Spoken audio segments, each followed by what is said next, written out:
Call the meeting to order at 7 o'clock. First on the agenda is the Pledge of Allegiance. I pledge allegiance to the flag of the United States of America and to the republic for which it stands, one nation, under God, indivisible, with liberty and justice for all. Next, the approval of minutes. Make a motion to approve the minutes. Second motion. Motion made by Mr. Bushinsky, second by Mr. Kraft to approve the minutes since our last regularly scheduled meeting. Is there any discussion? Mrs. Riddell? Yes. Mr. Kraft? Yes. Mr. Connick? Yes. Mr. Bushinsky? Yes. Albert votes yes. Passes 5-0. Next, the approval of claims. Make a motion to approve the claims. I'll second the motion. Motion made by Mr. Bushinsky, second by Albert to approve the claims. Is there any discussion? Mrs. Riddell? Yes. Mr. Kraft? Yes. Mr. Connick? Yes. Mr. Bushinsky? Yes. Albert votes yes. Passes 5-0. Okay, we kind of got a full docket tonight. We kind of switched things around. I'm going to go ahead and have our water and sewer reports from MCO. So, we have Nathan Howell from MCO. It's all yours, Nathan. Well, I'm Nathan Howell. I'm Regional Manager for Midwest Contract Operations. We began working in town 2 weeks ago, and really happy to be here and being able to provide service to the town. I was somewhat familiar with the wastewater facility because I was out there occasionally, actually quite a bit during the construction process. So I'm pretty familiar with that. Everybody's got a copy of my report. I won't get too long-winded. There's bullet points on there. Basically, we've spent the last 2 weeks going through stuff basically with Brett and Adam, and they've been extremely, very, very good to work with. They've been really helpful, willing to learn, and I can't say enough about that. They've been really good guys to work with. And our goal is to explain to them and so they understand why they're doing things and increase the efficiency of what's going on at both ends of the utility. I've been doing this for 26 years, and I've run a whole bunch of these types of facilities, so we look at things maybe a little differently than other operators do, just because we've seen so many things and we've had so many different experiences with it. I won't go down the bullet items. What we're going to do is hopefully within a month to 6 weeks, I'll have a brief, but hopefully concise report of everything we've seen and any problems or anything that we feel that is going to require some capital expenditures or anything to update things. It's been a challenge just to get our arms around things and understand where everything's at and why things are being done. There are a couple items though. One of the things I don't know about there's some old equipment that's stacked up here and there, and I don't know what the policy is about getting rid of. There's 3 sets of old chlorine scales there and that type of thing that we probably need to get rid of eventually. Item even says what's that doing here and that type of thing. So I don't know what the policy is on it. If you want us to put a list together and give it to you guys, we can do that. However you want to do it. But most of it, I would say, is probably scrap. I just don't see a value of it. Is there a lot of scrap at the water plant? There's some in the pile too that probably eventually is going to need to, probably go on through. But some of this stuff, like the chlorine scales, I just don't see where there's any value. There's some old chlorination equipment that, I don't know, maybe lacrosse could use it, but it's not the kind that you guys are using anymore. And as far as I'm concerned, it's probably it borders on probably not wanting it there just because it's dangerous, because somebody might get the bright idea someday to try using it again. And typically we just say, get rid of the stuff and just get it out of there.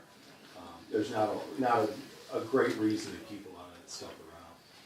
So. I would think if there's a municipality that wants it, Okay. we can go ahead and crosswood, because we have given them some of the old UV stuff, I think. Wanatog. Wanatog got it, so Yeah, and I mean, and that can be done relatively, I mean, I think by we statute. just have to we have to adopt a resolution, they have to adopt an identical one that just spells out the fact that we're giving it to them. Which is not a big thing to do, I mean, we've done that on other occasions in the past. We did go through the water facility with IDEM today, just to make sure there wasn't any problems, everything looks pretty good. We're gonna be making some changes operationally, I think, just from an efficiency standpoint and communications and documentation, that type of thing, for sure. You know, our goal is to save you guys money where you can, where it makes sense. Get the most longevity out of all your equipment you can, and have a staff that understands what's going on and knowing why they do things, and hopefully, so we're certified. So, one of the things that we did and we'll be looking into is the alarm and SCADA system, and I'm trying to really get a handle on that, because you guys have got a bunch of different alarm things that happen, and I'm trying to just kind of get it to where I understand which is which, and some of the things are outdated, some aren't. And I'll have a better idea of what's going on by the next meeting. The only other thing, other than that I have is the chlorination system at the water plant has not been gone through for at least a year, my understanding is. I did get a quotation from B.O. Anderson. B.O. Anderson is the rep that services the capital control system, which is a Severn Trent system. They're the, Gas Voda does not do that. They can work on it, but they're not the authorized rep.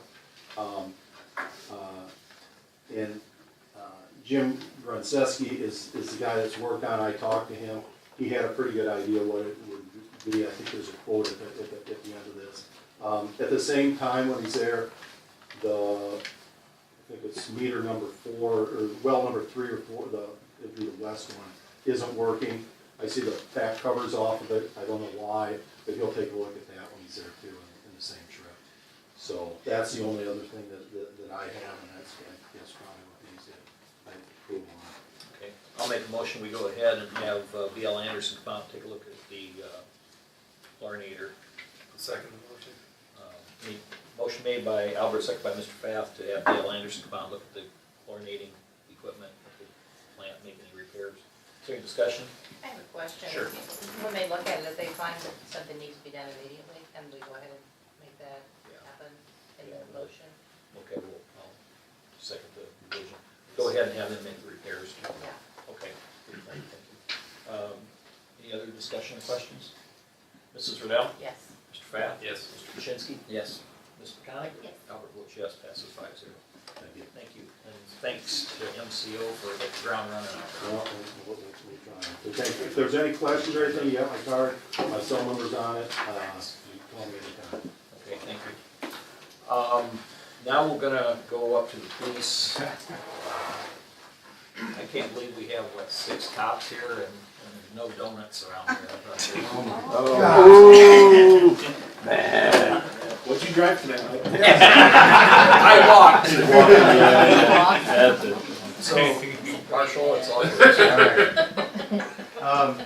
For tonight, I did our stats up, and so from the beginning of the year all the way to the end of August. We're about 3/4 of the way through the year. So, as of the end of August, we've had 2,858 phone calls for service. That breaks down to 71 crash reports. We've served 10 warrants. We've done 372 business checks or community policing checks, 140 ordinance violations, and 1,201 traffic stops.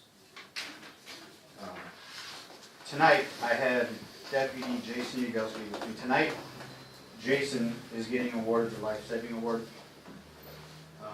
On July 9th of this year, at approximately 10:30 a.m., Jason Ugelski responded to U.S. Highway 6 in Westville, just right by Carter Lumber, in reference to an unresponsive adult male.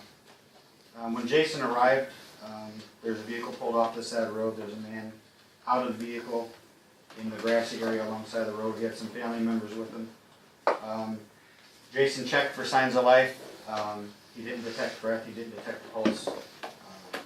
He let dispatch know what he had and immediately started CPR.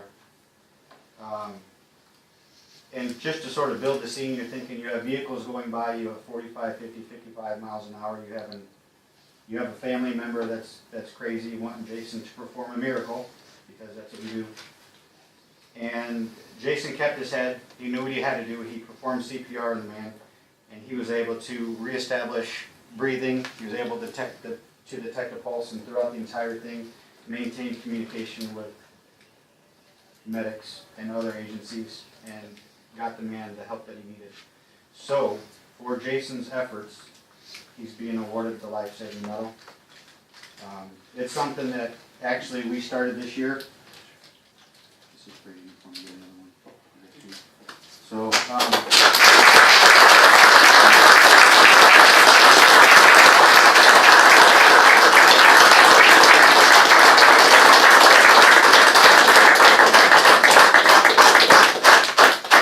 ever since Jason's been hired, and you guys are always going to catch me bragging about my guys, and I'm always going to can't help myself.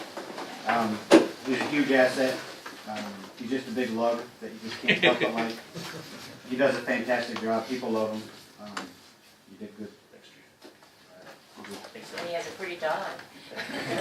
Here, Jason. Good job, Lewis.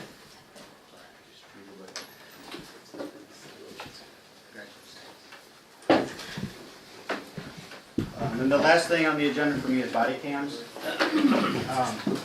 We were one of the first agencies to go to body cams. We purchased them, we developed an SOP, and as we use them, they're very difficult to use. They're manual, on off. The battery life on them is poor. And storage of video is very, very difficult. So what has happened is guys are getting in stressful situations, they're going somewhere and they're focused on what they need to do. The last thing you think about doing is turning on a body camera. We're not getting good video, we're not getting quality video, we're not capturing events. There's other batteries that we can purchase that guys can turn the cameras on and leave them run for an entire shift, but then you have 8 hours of video that you have to store somewhere, and we don't have the ability to store it. The other agent, there's only, Michigan City is the only other agency that I know that has gone to body cams in LaPorte County, but they spent the money and went with body cameras that are Bluetooth activated. They have switches on their holsters, on their less lethal, and on their emergency equipment. And then they are also synchronized with other officers, so if something's going on, the camera is reading what's happening, and it's an automatic on-off. And then the storage of that material is on a cloud type thing. It's stored off-site by Taser is actually the one they use. The Taser is the one that's storing it. I don't know how the town board views it. I think to have a policy in effect where we're to use body cameras, but we're just not getting good video, I think it looks poorly, as opposed to doing away with the program until we can afford something that's more efficient. I don't have any open cases right now that's going to depend on the use of body cameras. And quite frankly, we haven't turned in a lot of evidence from the body cameras. I looked into the Bluetooth type things, and they're pretty expensive. The companies advertise free equipment, and they give you all the equipment for free, but it's like $3,500 a year for a department our size. So it's pretty expensive. And it's not something that I don't have it in the budget to take on at this time. So I wanted to open it up for discussion with you folks and with Ethan here, and to have you guys kick it around. It's something I've tried to make better, and it just doesn't work.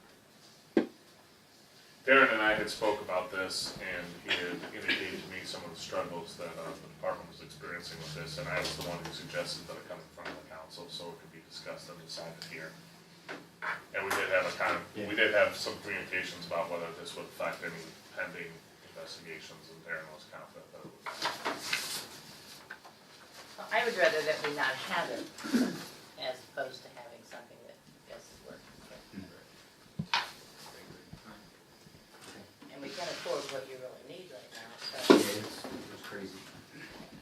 Can you sell what we have? Is there anybody else that wants it? No. We bought the first generation, and I don't even, there's not even any agencies that sell the ones that we have now. They're all, everybody's advertising the Bluetooth connectivity, and it happened really fast, and then it got outdated really fast. Yeah, it's electronics, you know, the minute that it's created, it's obsolete. Yeah. So maybe it'll come down in the next couple of years. the price. Well, do we need to do anything different with any of our paperwork, the SOPs or anything, I mean, legally? I think that, I mean, if we're no longer gonna use the body cameras, then the SOP is just obsolete at this Okay. point until we start using them again. Okay. Okay, Mike, I'm done talking. Thank you, and I guess the troops left, but thanks to everybody for coming out tonight. You guys do great jobs that 99.9% of the population couldn't do or would want to do. We all appreciate everything you guys do. Streets. The couple things I got, the first thing is, you got a map up there, I gotta give you guys a map. I got approached by the owner of the Blackhawk. He wants to see if the council would approve him have no parking in front of his bar at all. He says he had trouble seeing putting out on Main Street from Plain Street. And also, his patio's right there, and he doesn't want vehicles parked in front of the patio. I told him I'd bring it to the council. It's up to you guys, what you guys wanna do with it. It'd be another 30 foot, he wants painted yellow. He's got 12 foot painted now at the curb. He wants to go all the way to his patio, at the end of his patio with no parking. I think what we probably should do, Jim, your thoughts, but we probably should have the marshal look at it to see if it is a visibility issue. And if it is a visibility issue, we should do it as a visibility issue and not an issue where somebody doesn't want us someone parking in front of their property. And I think that's the only way we should do anything, is if it is a visibility issue. And I know it's tough when you come up there to see. I mean, it's Yeah, something that's, a busy area right there, so if that's the best way to go about it. Bubba and Aaron or whatever you want to do, designees can take a look at it. If it's a visibility issue, I think that's how we need to do it. Actually, usually at nighttime with the other officers working, they can tell better than we can. Yeah. I could speak to that. That whole four-way is difficult to see, period, even during the day. If there's big trucks or vans in the way, it's hard to see the way. And if you're in a rush hitting lights and sirens, all these guys have probably experienced. You have to quadruple tap your brakes and then go. So there is visibility issues on this corner, yes. How about parked in front of the bill? That too, I Right, agree. I mean, I think if you're gonna go this way, to me, and I've almost pulled out in front of that guy that rides the little scooter around town, because, it's hard to see him. That's a very good point. If both ways can expand That's just a bit. true. It is tough to see both ways. So if you guys can get a measurement and something. How far you want to go down on each? Okay. Yeah, I mean, this would have to be adopted in an ordinance form, so if you guys wanna take measurements and get a description to me, if you email it to me, I can get a ordinance put together, and perhaps we can consider council plan at the October meeting. Hydraulic coaster.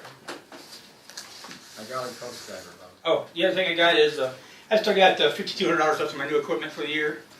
And I'm looking at the purchase of a hydraulic post driver that mounts my tractor for putting in street sign posts, and it puts in any kind of post. That's what I called the other towns around, that's what they're using.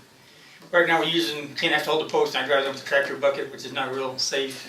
It's the ground being so hard. I'm just being honest. So, I checked it out.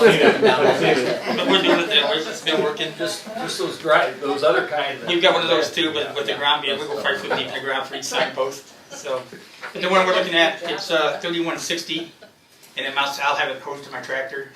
So we just use the hydraulics off my tractor to drive them in. I can tell by the cringe of everybody sitting here that. Everyone wants you to have that. It's just a safe way. Now, Somebody gets hurt, all should be all over it. I'll second the motion. 3160. okay, motion made by Mr. Krasinski, seconded by Ms. McConick to purchase the hydraulic post driver for $3160. Is there any discussion? Mrs. Riddell? Yes. Mr. Pfaff? Yes. Mr. McConic? Yes. Mr. Krasinski? Yes. Albert votes yes. And the other thing else I got was, what I got left in that after that, I'd like to go ahead and replace the rest of my lights at the shop with the balance of my new equipment money. I still got some of the old lead footers on the wall where it lifts at, and put LEDs in there, save us some money Yeah, in the long run. yeah, good. We got all the shops done down there in LEDs now, so. That's the way to go. Yeah. I just saw, speaking of LEDs, we've had questions about NIPSCO. NIPSCO is starting a program that they are changing out all their streetlights to LEDs by 2021. I saw it on their website the other day. It should be a brighter light, I think, because we have LEDs. That's better than what they told us the first time, Yeah, 2025. yeah. That was on their website, I saw the other day, so maybe we'll be able to do a little more with them. Because they said it should cut electric costs, but of course they have to get permission from the Indiana Utility Regulatory Commission to drop their rates for their streetlights. So that's where that's at on that. Anything else on streets? Yes, I was hoping that at this meeting I could announce we had a income on the streets from the state of Indiana that we applied for back in June, July.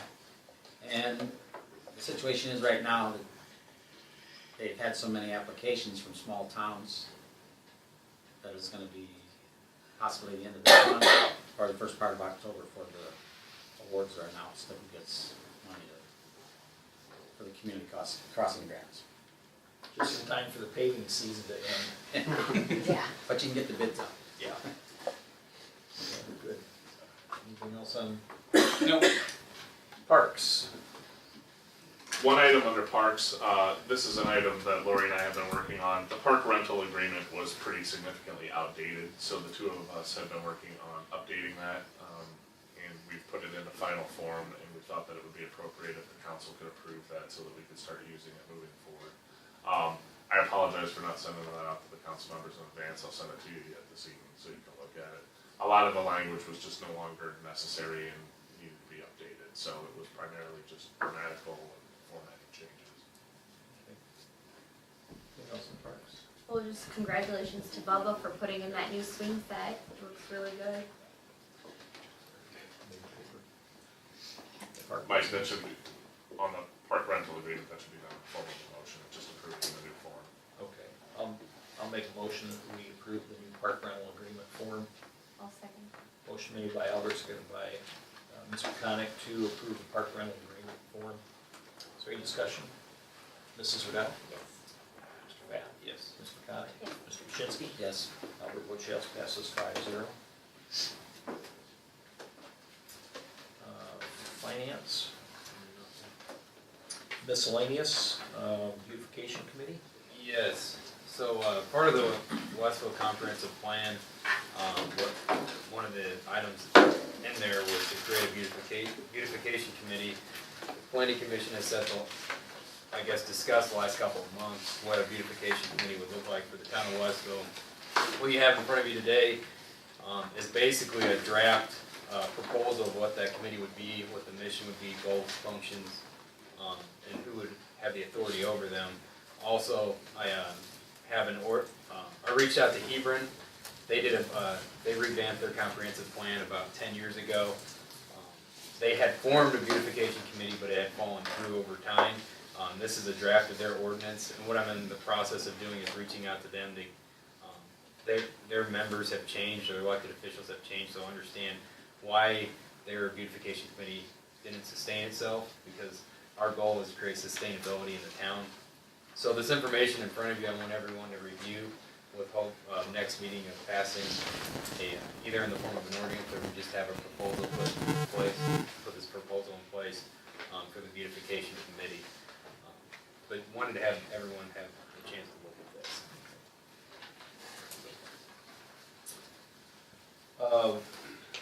Does that include, community members, volunteers? Yes, Yeah. let me kind of go in a little more detail for everyone here. So basically, the beautification committee, the way it would function is create that link between the community organizations in town. It gives people more people outside the council, planning commission, BZA, to interact with, in the community and to create that link back to the town council and planning commission.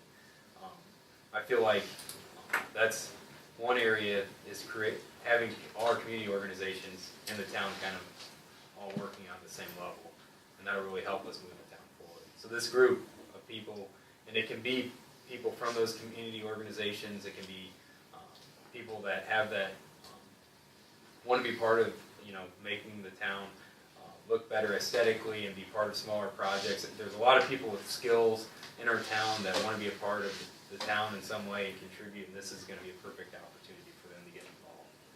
So. I know a lot of towns have like, I don't know, what committee where they, like, people have their lawns named, Green Thumb Award or whatever, Yeah. plants. Hammond's got a pretty good sized community that monitors beautification. Every time Unilever turns around, black fences go up.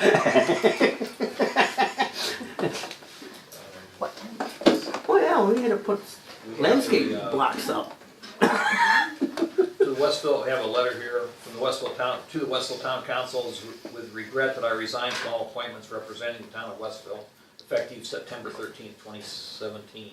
The Westville Plan Commission, the Board of Zoning Appeals, the Ethics Commission, signed Ron Stallings.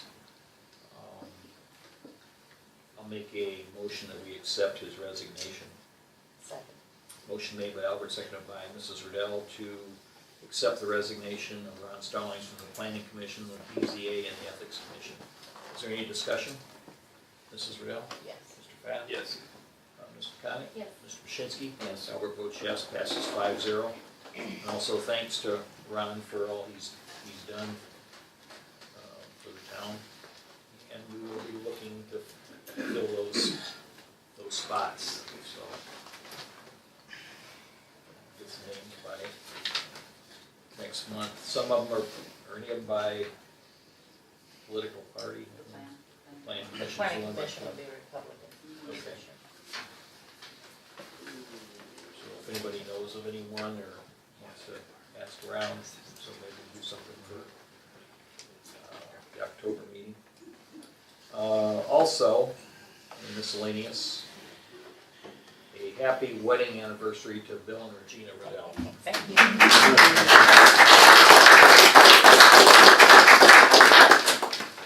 you. How many?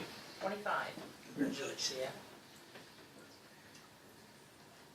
Let's see, any other miscellaneous? Citizens' comments? Any other, yes? I had wanted to talk about a water leak that I had, and I couldn't get anybody to come out and shut it off. And the outside thing to turn off wouldn't shut the water completely off.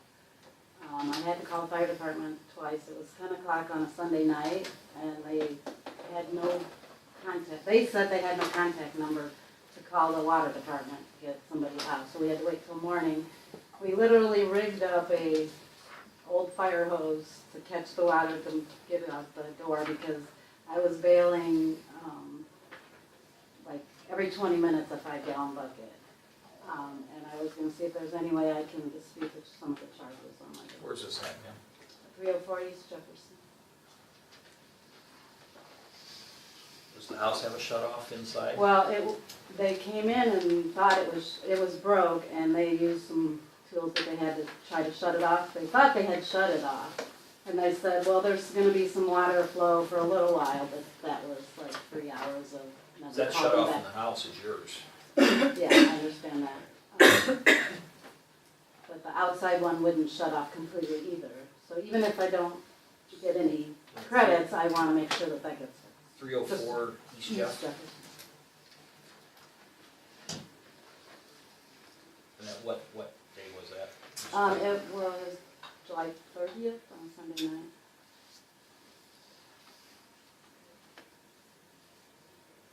The original problem was an old water softener that the valve blew. And I am not kidding, the water flow was crazy.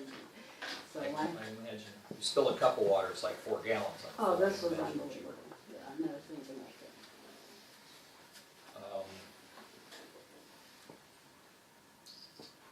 If we can really adjust the bill, but we need to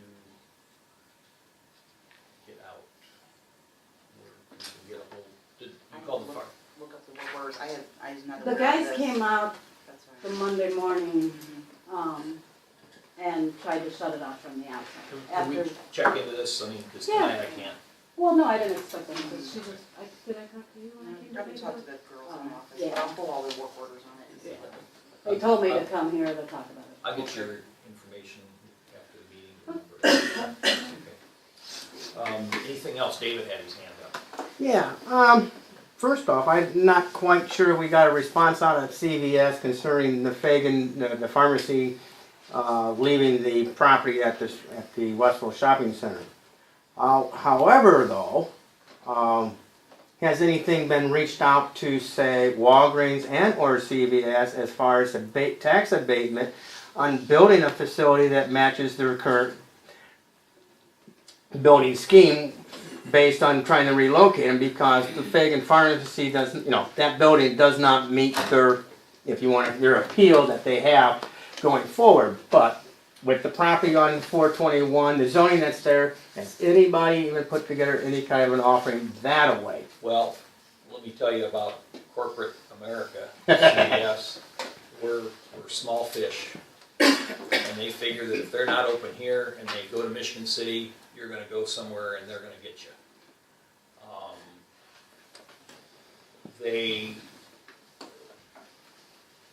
Has anybody been in the pharmacy lately? Mm-hmm. You know a security officer in there? Yes, You wanna know what happened? sure. They had received CVS, I'm gonna make the lawyer cringe, but I'm telling the truth, so that's tough. That they weren't real receptive to some of the comments people from Westville were making, or some, and not from the town, but from the surrounding area. And they came in, and they were worried, and they had a security officer there because of that, and they also took down all their corporate contact information out of the windows. If anybody would like to go by and take a look, you won't see any there. So that is probably their opinion of staying in Westville. Well, I mean, we did write a letter to We did write a CVS letter, South. and they basically wrote us a letter back saying, thanks for writing, but And we just said we wanted to engage in a dialogue with them about the closure of that location, and their response back was pretty much that there are now going to be 5 CVS locations in a 10-mile or less radius around Westville, and they don't have any plans to reconsider things. So they weren't even willing to come to the table to engage in communications with us about it. But they did offer delivery. That's true. Yeah, that's still, yeah, so. right, still, I- go to the competition. and- Doesn't hurt to write a letter. That's what we did. Yeah, write one, go one to Walgreens and offer a But- tax abatement. Well, my opinion of a tax abatement, they're a multi-billion-dollar corporation. They're probably a Fortune 500 company. And if they gotta have a tax abatement to build, if their money's that tight for them, probably don't want them around if that's what they have to do to build a store in a multi-billion-dollar corporation. My opinion. And not everybody else's, but. We are good, I mean, we did. Oh, go ahead, but, sorry. Well, I was just gonna say that CVS is also involved with Franciscan hospitals, and maybe we should go talk to them on this. They have lots of money. You might have a little more influence with them than I do. Yeah, more than I do. We did reach out to a lot of the property around Westville is all county.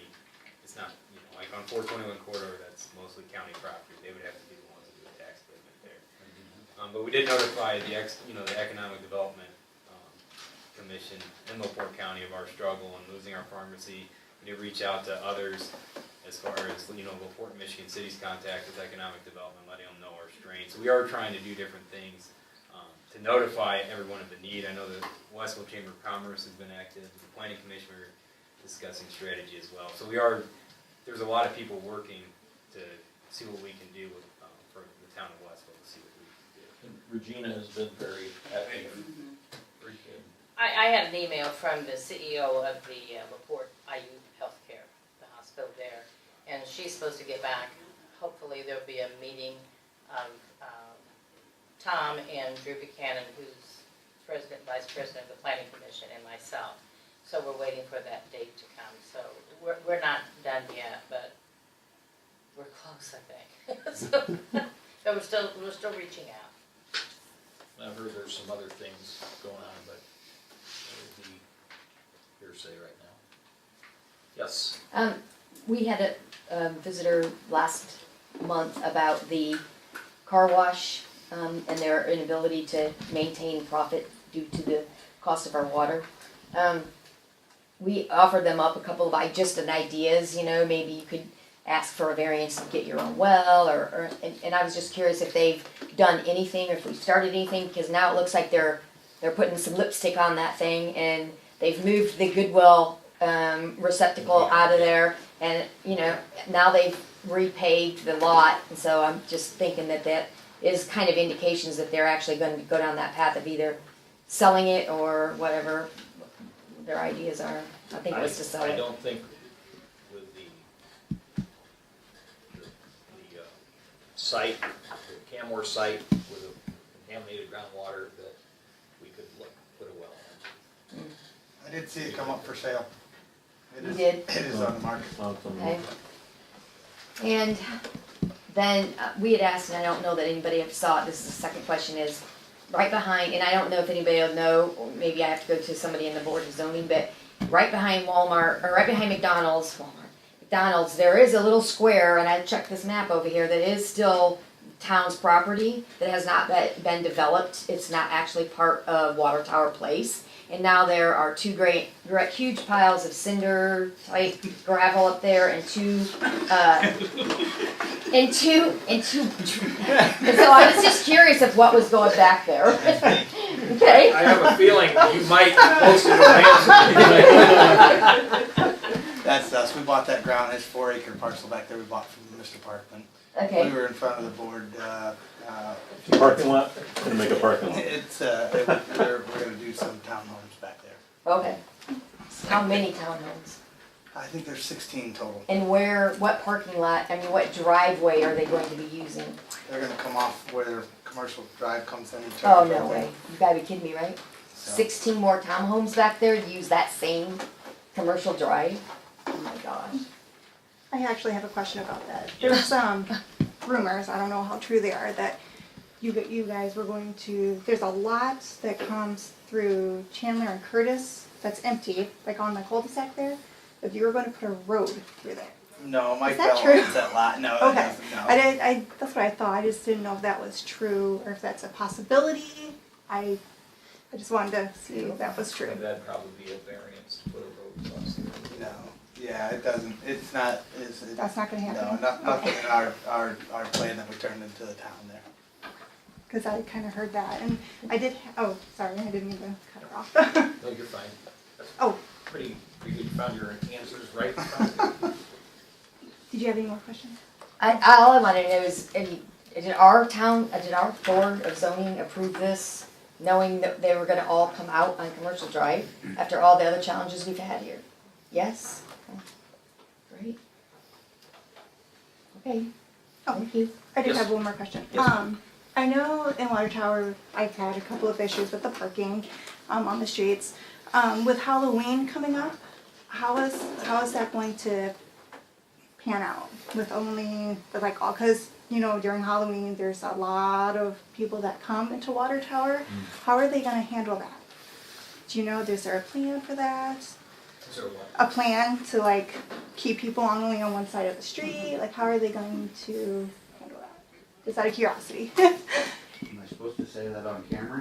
I'm just curious. I would think where you would have something like that, and the police are gonna be out patrolling, there's gonna be a lot of people around, I think that will probably not be a problem that night. We'll make it work. It's regardless of if we would have had the parking the way it is now, last year or not, every year, the water tower is packed full of cars and half of them are parked illegally anyway.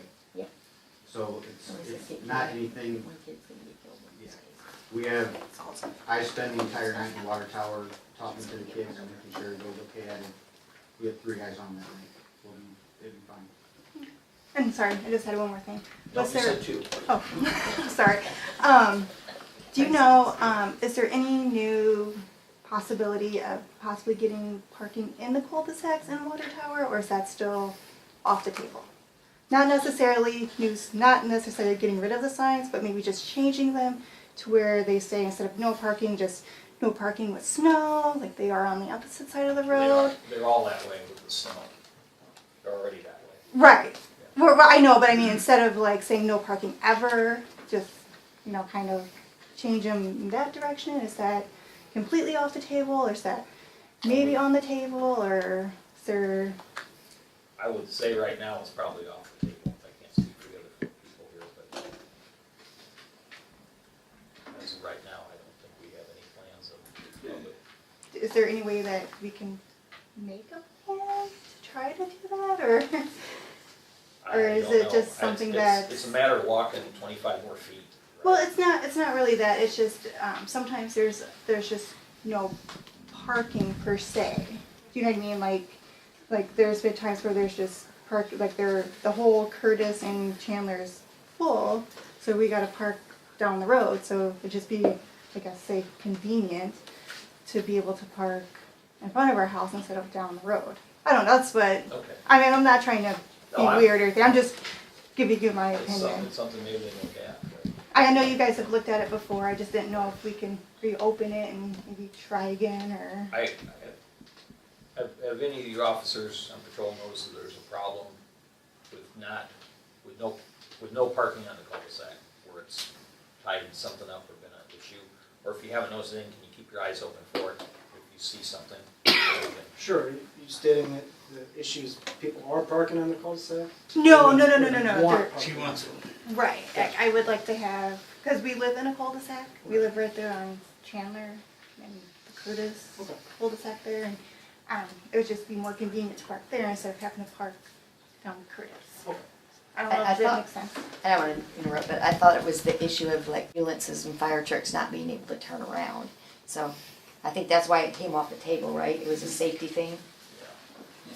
Well, I mean, I can understand that being like on the main streets. I mean, I can see that, but like in the cul-de-sac, there's plenty of room to turn. I just want to say that it's taken Darren and a few of us here several months to develop what is in place now, plus $7,000 for street signs, plus man-hour labors to put the signs in. I really don't see a change coming right away, unless Darren says there's a problem. Take a look when you're on your routes, guys. Thank you, ma'am. Anything else? I didn't sit in the front row for that. I thought it was just because there weren't any other seats. Well, that too. My name's Lori, and Annette, we own Dog Paradise. We've had this issue, and I've talked to Ola quite a few times about it, but she's suggested that we come here and address it with UPS. I don't know exactly how it's happening, but they're very reckless with loose trash. So when they open their bay doors or their drivers open their van doors, all their trash just blows directly across the street to us, and basically our fences and our tree line catch it all. I mean, I had half a mind to collect the trash for the last month and come in here with bags to show you, but you know, I think just telling you it's constant and it's all the time, and it's UPS labels. I mean, there's no doubt where it's coming from. Have you asked Jeff? Did you gone over and talked to the center manager? There's never anybody really there. I've gone over when the door is open, when I can go in and talk to somebody at the counter, but they're We like, can help well, you with I could Yeah, help we you with can help that. you I mean, Okay. my guess is that they'll put somebody that once a day or once every other day, they'll come over there and they'll clean it all up. I mean, for I don't you. know how, they said, what I was told is it has to do with the overhead doors and Yeah. opening things, and I don't know, there's really not a spot to put like a silt fence or anything to stop it and keep it, so, but I mean, it literally is a daily thing, and especially at the end of the week, you know, we're out there picking up. Absolutely, all and kinds of it's stuff. all about beautification anyway, so. Right. We can put you in touch with Jeff, he's the center manager there, I'm sure he would be able to address it for you. Is it something where he can come over and see us? Sure. Or- Yeah, okay, he'll yeah, do that. that'd be fine. They're UPS people. Okay, Are you still, no. you're- He I'm is. retired. You got retired after you. Right. I'm still active there. Great, and there was a couple other things, talking about the beautification and stuff. I'm not sure if this is part of your beautification plan, but the guy here across the street that's having the 24-hour yard sale 7 days a week, We're that's, gonna address that. yeah. Cause I mean, I know looking up in ordinance and stuff, you have to have a business permit or something to continue to run that like that, plus it's kind of an eyesore, and then, Well, you could put siding on his house, though.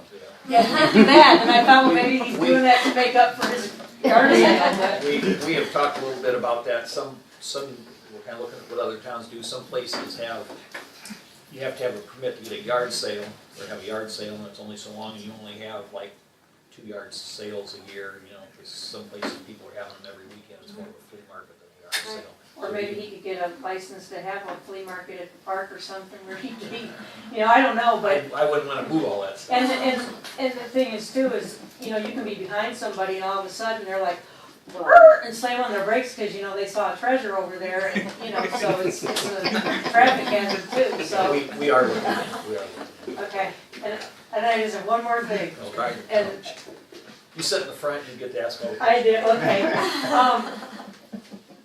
We've lived over in Fieldstone since, I don't know, 2008, 9, right in there. And it's been a problem every year, but each year it seems to get worse, and I don't know if the, population at the school is increasing or whatever's going on, but, you know, we live literally from there to our business, so if I leave the house at 5 minutes to 8, I'm pretty sure I can get to my business at 8 o'clock. But if I leave in a window of 7:45, and not, if I don't go before that or after that, I sit in traffic on Valparaiso Street for 15 minutes. And it's because you got all that traffic coming out of the school, and they get up to 421, and they want to turn left. You know, everyone else in the line, or majority, are trying to turn right, and you got the one person who wants to turn left, and they'll sit there for 10 minutes waiting for the traffic to clear both ways. Going up Valparaiso Street, by the Dairy Queen? Yes. Up there? No, And- no, Oh, the other- coming Or down by the liquor store, Valparaiso. down, No, coming down Valparaiso. We're coming down, we're heading west, School. Oh, west okay. on Valparaiso. Leaving school. Yes. So now you have the people that are still coming in to turn, which is blocking the ability for the person to turn left because they're gonna turn around them. And I don't know, in my mind, if I was sitting there and wanted to go left, I would turn right, go down to another street, take a left off of that and back, but most people won't do that. So the other day I sat there and timed it, and I was literally in that line for like 14 minutes.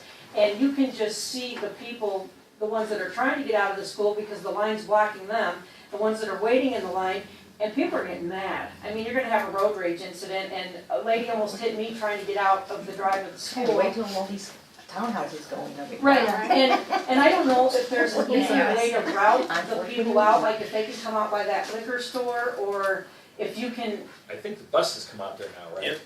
Years ago, back in the day, Valpo was the main street.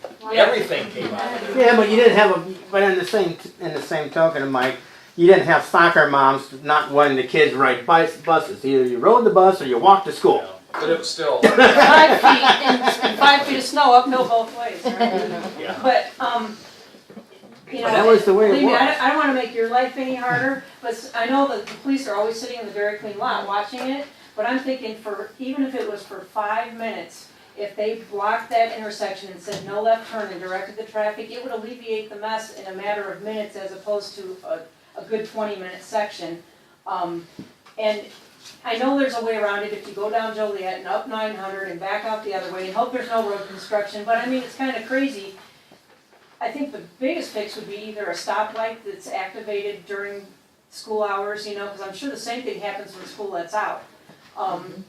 Or either make or have like a right turn lane coming west, so the right lane can turn, and have a turn lane that goes either straight or left, coming off of Valparaiso, but you'd be taking up somebody's yard. Yeah. Or you just have a sign that says no left turn from 8 a.m. to 9.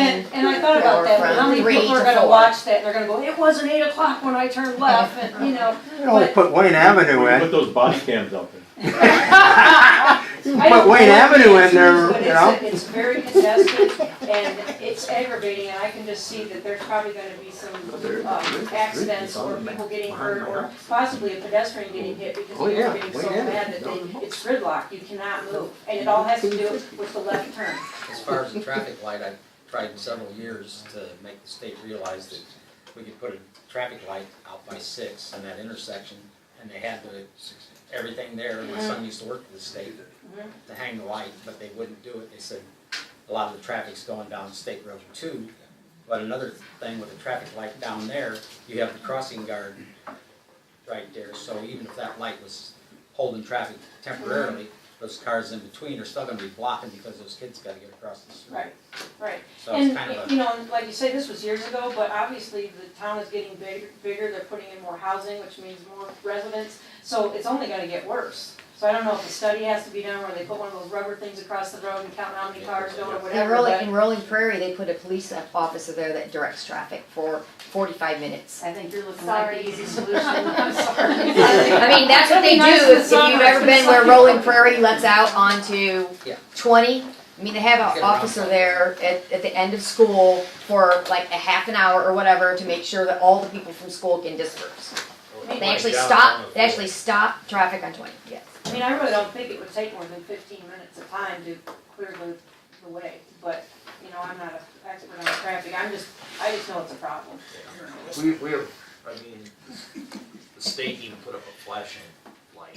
Well, flashing one really isn't. Right, but I mean, the state doesn't just come in and throw. Right, no, I understand, but. Everybody needs vision, I'll go stand in line, what everybody says. It won't do, the state has standards, the traffic count has to be so much, and at that time it was 16,000 cars a day was passing through here, but they tried to tell me that they were all going down State Road 2. What's your thought? But they did put the light up at the filling I mean, you station, see and it, what right? they got I know now. you gotta be, what's your thought? I don't think there is a good answer. I think it's a bad situation that is gonna be a bad situation regardless of what we do. There's not rooms for a turn lane. No. Do you think The only thing I can think of is if the school itself rerouted how people go in and out. If they go in one way and out another way. But then you have another intersection that you're blocking. I mean, I don't know. And are we legally, can we block a state highway to let traffic come on and out? Well, how difficult is it just to put up a no left turn between 15 and 20 minutes? Well, I think it's a state, those are state signs. Yeah. Well, I get that, but how do you get to that point? The state decides that. you're talking about on the highway? Okay, the state's not here, so how do we let them know? That's what I'm saying. No, coming off Valparaiso. What if you put it on Mike, Valparaiso? it's coming off of Valparaiso. You know, when they want to turn around and head south on 421 from Valpo. Well, It's still there's no room state. for a right-hand turn lane there. No. No, but if you tell them you can't turn left during a 20-minute period, and you put that on Valparaiso Street, it's not on the highway, and it just says no you got left Bill- turn you got between this time and this Bill time. Bill Milner's. Mike, any signs coming off our side streets, that's streets of state highway to state highway.